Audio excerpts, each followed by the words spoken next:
Hello, dear students. Now, let us discuss the last set of the faith test series.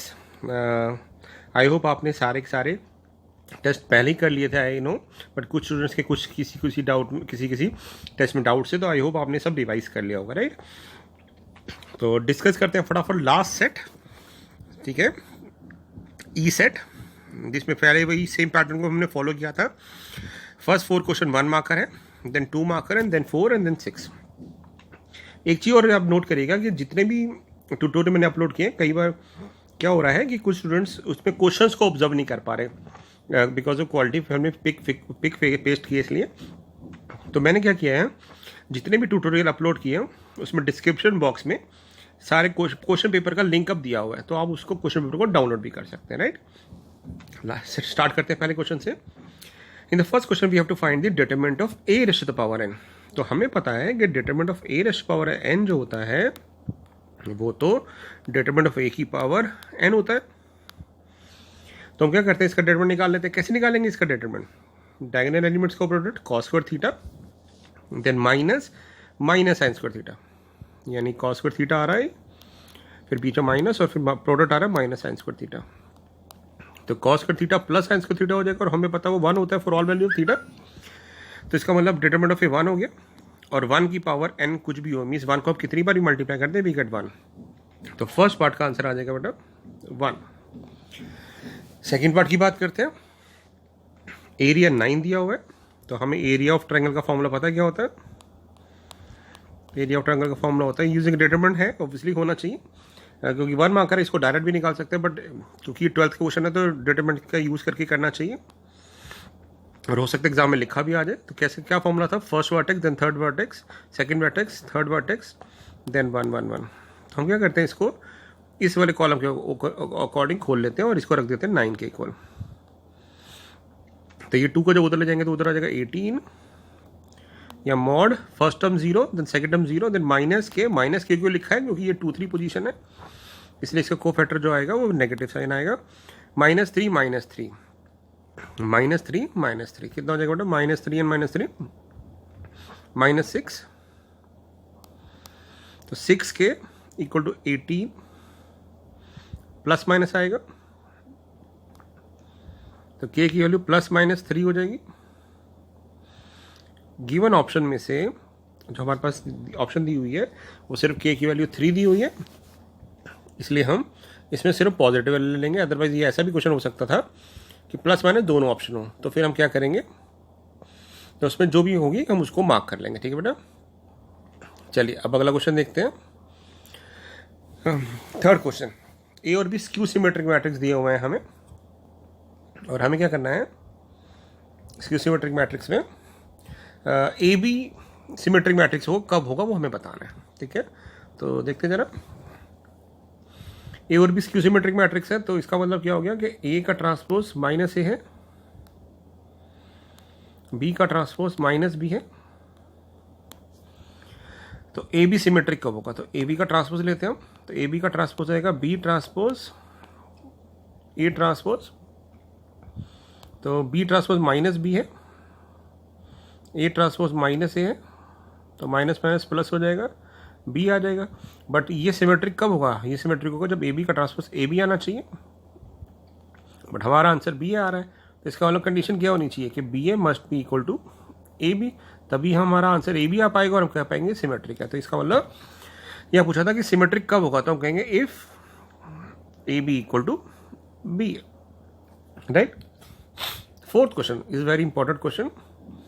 हम यहाँ पे देखिए, उसने पूछा कि इसको ऑपरेट करेंगे तो क्या रिजल्ट आएगा, तो क्योंकि अब यहाँ रो ऑपरेट कर रहे हैं, इसका मतलब भी एलिमेंट्री रो ऑपरेशन है। मैं आपको पहले भी बताता आया हूँ कि एलिमेंट्री रो में हम ए आई लिखते हैं, और एलिमेंट्री कॉलम में हम ए आई लिखते हैं, और एलिमेंट्री रो में हम आई ए लिखते हैं। बेसिकली हमें आई को ही चेंज करना होता है, अगर रो होगा तो फर्स्ट आई आएगा, और एलिमेंट्री कॉलम होगा तो ए आई आएगा, राइट।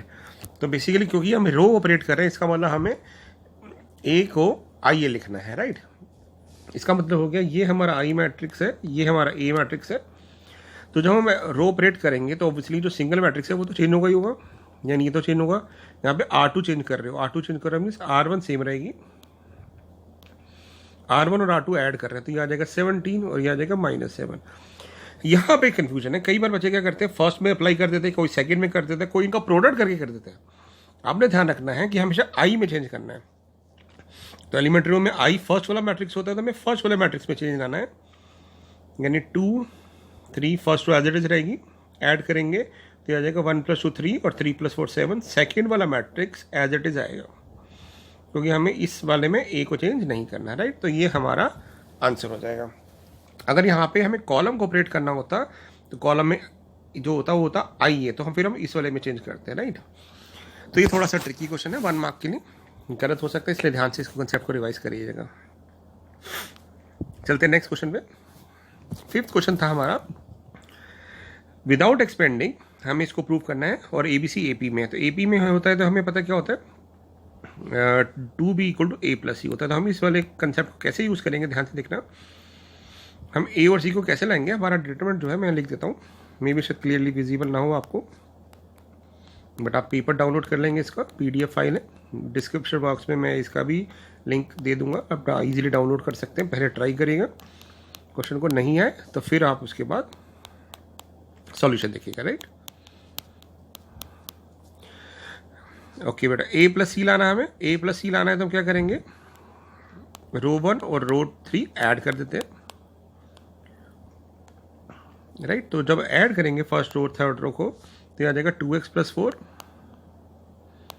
2x + 6 और 2x + A + C, और A + C की जगह हम लिख देंगे 2B, राइट। और बाकी दो एज इट इज रो आ जाएंगे, राइट। तो हम क्या ऑब्जर्व कर रहे हैं, यहाँ से 2 कॉमन आ रहा है, तो हम 2 कॉमन ले लेते हैं पूरी रो में से। तो जैसे हम 2 कॉमन लेंगे तो हमारे पास इधर आ जाएगा x + 2, x + 3, x + b। ये आपको समझ आएगा होगा, मैंने A + C की जगह 2B लिख दिया क्योंकि AP में ऐसे नहीं। अब आप नोट करेंगे, ऑब्जर्व करिए जरा कि सेकंड रो और फर्स्ट रो एक्जैक्टली सेम हो गई। सेम हो गई मीन्स आइडेंटिकल हो गई। तो डिटरमिनेंट की प्रॉपर्टी क्या होती है कि अगर एक रो या एक कॉलम पूरा आइडेंटिकल हो जाए तो आंसर 0 होता है। तो हम कह देंगे आंसर 0 हो गया, और रीजन दे देंगे because R1 and R2 are exactly identical, right. चलते हैं क्वेश्चन नंबर 6 पे।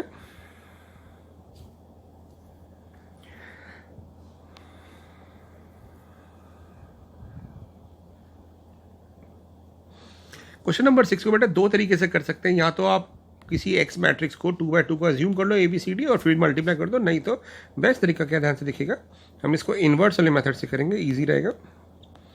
आपने ट्यूटोरियल में किया भी होगा, ये क्वेश्चन मैंने करवा रखा है। यहाँ पे हम क्या करेंगे बेटा, हम इस मैट्रिक्स को A मान लेते हैं, ये X है और ये B है, और इसको हम C मान लेते हैं। तो बेसिकली हमारे पास इक्वेशन AXB = C है। तो A हटाने के लिए हम A इन्वर्स से प्री मल्टीप्लाई कर देंगे दोनों साइड, और B हटाने के लिए B इन्वर्स से पोस्ट मल्टीप्लाई कर देंगे दोनों साइड। तो यहाँ पे आ जाएगा A इन्वर्स CB इन्वर्स, ये I बन गया, ये I बन गया, I × X I होता है। तो हमारे पास जो मैट्रिक्स आ जाएगा वो आ जाएगा I × X which is X, और this is equal to A inverse CB inverse.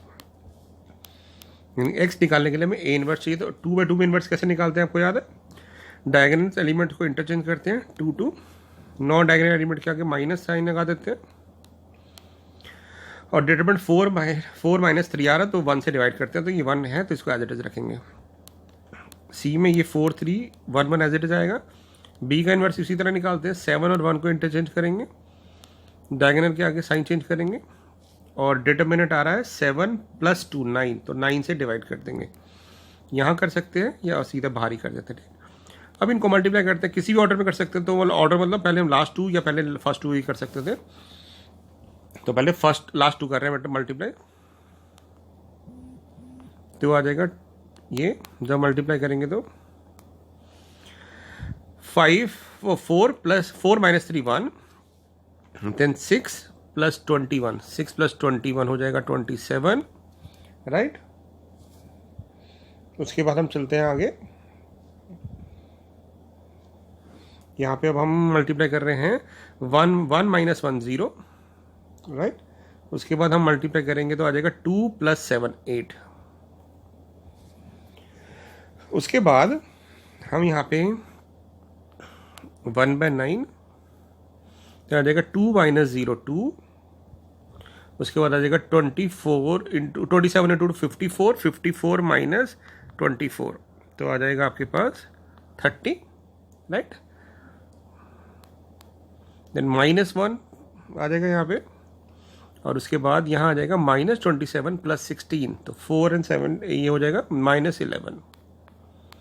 तो ये हमारा एक्स मैट्रिक्स हो गया। इसको ऐसे छोड़ देते हैं, हमें एक्स ही निकालना था, राइट। तो आई होप आप इसका कंसेप्ट समझ पाए होंगे। मेरे ऐसे क्वेश्चन मैंने ट्यूटोरियल में बहुत सारे आपको करवाए हैं प्रैक्टिस के लिए। अगला चलते हैं, हमें 7th वाले में एलिमेंट्री ट्रांसफॉर्मेशन से इन्वर्स निकालना था 1 to 25 का। तो देखते कैसे निकालेंगे। तो first of all we will write A equal to I A 1 to 25,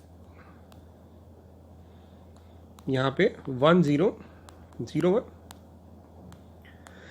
steps आपको पता ही है, पहले हम इसको 1 बनाते हैं, ऑलरेडी 1 है तो इसको 0 बनाएंगे। कैसे 0 बनाएंगे, R2 shift to R2 minus twice of R1। तो इसमें हम फर्स्ट रो को चेंज नहीं कर रहे, इसलिए फर्स्ट रो आप की एज इट इज आ जाएगी। 2 minus twice of 1 0, 5 minus twice of 2 यानी 4, 5 माइनस 4 1, 1 माइनस 2 0, माइनस 2 माइनस 2 और 1 माइनस 0 1। इससे क्या हुआ बेटा, ये भी 1 बन गया। तो अब सिर्फ हमें इसको 0 बनाना रह गया। तो R1 shift to R1 minus 2 times R2। जैसे हम ये करेंगे तो 1 0 0 1, ये आ जाएगा -2 1।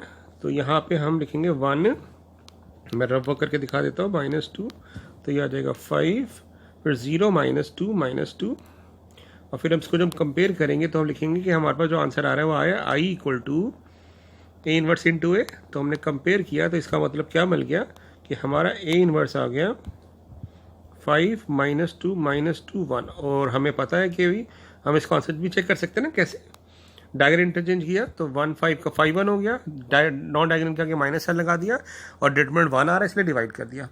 तो ये हमारा इनवर्स हो गया। तो ये 4 मार्क में पूछा हुआ था क्वेश्चन, राइट। अब चलते हैं नेक्स्ट पार्ट पे। Next part is very interesting और कुछ बच्चे इसमें गलती कर देते हैं बेटा।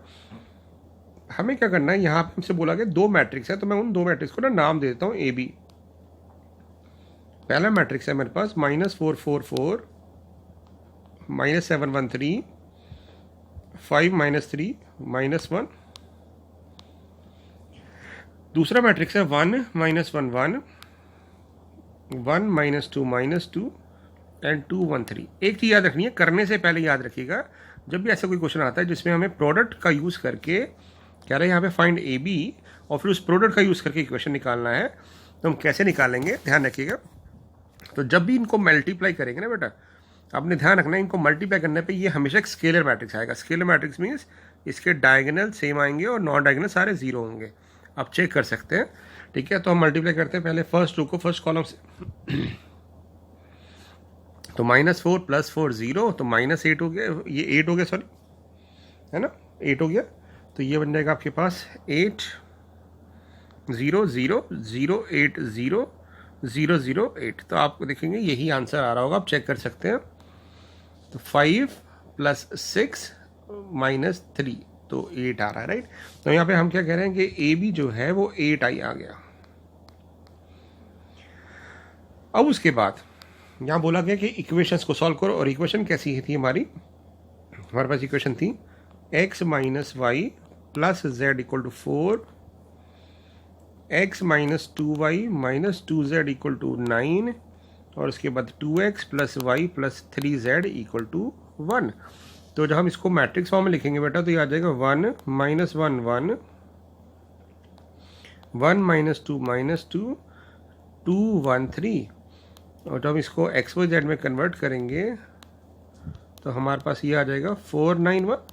और आप नोट करेंगे ये जो है ये इन दोनों में से कोई एक मैट्रिक्स बनना होगा, तो यहाँ पे ये बी मैट्रिक्स बन रहा है, तो हम लिख देते हैं ये बी है, ये एक्स है और इसको सी मान लेते हैं। अब एक्स निकालने के लिए बी इनवर्स से दोनों साइड मल्टीप्लाई करेंगे, तो एक्स आ गया हमारे पास बी इनवर्स सी।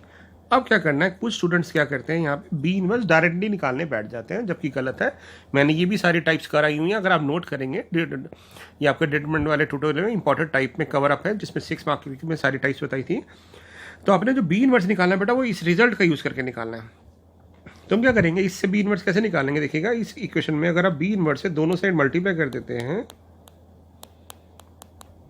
तो ये तो आई इंटू बी इनवर्स बन जाएगा और 8 को नीचे ले आएंगे और ये आई बन जाएगा। तो बेसिकली बी इनवर्स जो है हमारे पास बन जाएगा a/8, यानी हम इसको लिख सकते हैं 1/8 a और फिर c तो था ही।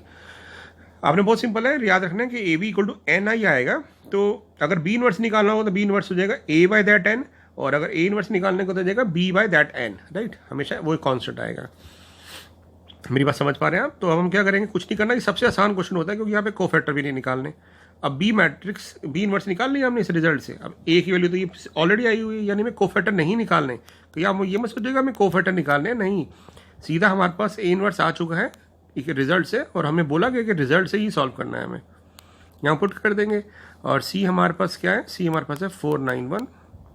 मल्टीप्लाई करते हैं, मल्टीप्लाई करेंगे देखते थे क्या आता है आंसर, -16 + 36 20, 20 + 1 24, राइट। उसके बाद -28 + 9 + 3, तो 9 + 3 12, 12 - 28 करेंगे तो ये आ जाएगा आपके पास -16। उसके बाद हम करेंगे तो ये आ जाएगा आपका आंसर 20 - 27 - 1, 20 - 27 - 1 -8। तो जब आप 8 से डिवाइड करेंगे तो आपका आंसर आ जाएगा 3 - 2 1, 3 - 2 1 -1, और ये XYZ है तो इसका मतलब हमारे पास आंसर आ गया X3 Y - 2 और Z -1। एक बार चेक करेंगे जरूर आप इसको पुट करके कि हमारा आंसर सही आ रहा है कि नहीं आ रहा। तो यहाँ पे 3 - +2 5, 5 - 1 4, ठीक आ रहा है। एक ही क्वेश्चन में और पुट कर लेते हैं, 2 3 = 6, 6 - 2 4, 4 - 3 1, परफेक्ट। तो हमारा आंसर आ गया X3 Y - 2 Z -1। तो इस तरह से हमने पांचों टेस्ट अपने रिवाइज कर लिए। मैंने पांचों टेस्ट आपको बेटा सॉल्व करने के लिए दी थी, आप सबने ट्राई किए थे और 3 ही टेस्ट किए थे। तो जिन्होंने 3 के अलावा जो 2 रह गए थे आपके, वो आप ट्राई करिए। नहीं आते तो हमने सॉल्यूशन सारे डिस्कस कर चुके हैं, इनको देखिए। सारे questions board point of view से सारे इंपॉर्टेंट है। तो एक सेट के अंदर हमने 8 क्वेश्चंस किए, तो 8 5 40 इंपॉर्टेंट क्वेश्चन हमने चैप्टर 3 और 4 से कर लिए। तो आई होप ये सारे क्वेश्चन हमने कवर अप कर लिए। तो ज़्यादातर बोर्ड्स में इसी में से क्वेश्चन आते हैं, तो प्रैक्टिस करिए, राइट। और फिर भी कोई डाउट्स आता है बेटा तो अपने डाउट्स मुझे आप भेज सकते हैं, राइट। और अपने फीडबैक जरूर लिखिएगा, लिखते रहिए बार बार अब हमारे मेरे चैनल पे, ताकि मैं अपडेट रहूं कि आपको क्या समझ नहीं आ रहा है, राइट। जितने ज़्यादा आप डाउट्स पूछेंगे या अपने फीडबैक लिखेंगे उतना ज़्यादा मुझे आइडिया होगा कि आप कितना समझ पा रहे हैं, right. Thank you so much. हमने ये सारे ट्यूटोरियल्स कर लिए। मैं कुछ और प्रैक्टिस टेस्ट अभी हम डिस्कस करेंगे सून। इंपॉर्टेंट क्वेश्चन जेई लेवल के, MCQs या फिर कंप्लीट लेवल के भी मैं कुछ क्वेश्चन जल्दी ही डालूंगा, right. Thank you so much.